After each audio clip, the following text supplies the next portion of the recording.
Müftülüğümüze bağlı her mahallede 4-6 yaş anaokullarımız bulunmaktadır. Her anaokulun fiziki ortamına göre de öğrenci sayısı değişmektedir. Çift dallı bir eğitimle bu eğitimimizi vermekteyiz.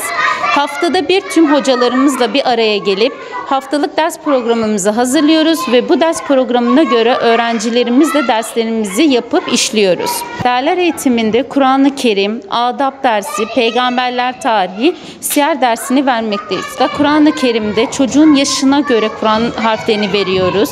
Kimi öğrenci bir yıl boyunca harfleri öğreniyor, kimisi harflerin hepsini bitiriyor, Kur'an-ı Kerim'e de geçiyor. Öğrencinin yaşına göre ezberler veriyoruz. Fil suresinden aşağı ezberler yaptırıyoruz çocuklara.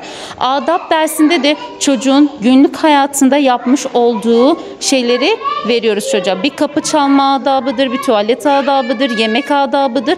Bunların hepsini çocuğa güzel etkinlikler halinde çocuklara veriyoruz. Peygamberler tarihinde de Peygamber Efendimizin hayatından başlıyoruz. Çocukların yaşına uygun bir şekilde onların hayatında kalabilecek şekilde veriyoruz çocuklara. Anaokullarımız hem Diyanet'e bağlı hem de Milli Eğitim'e bağlı.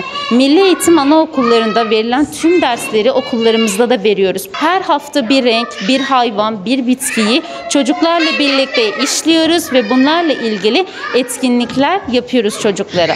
Çizgi çalışması olsun, kalem çalışması olsun, boyama olsun, geziler olsun, etkinlikler olsun.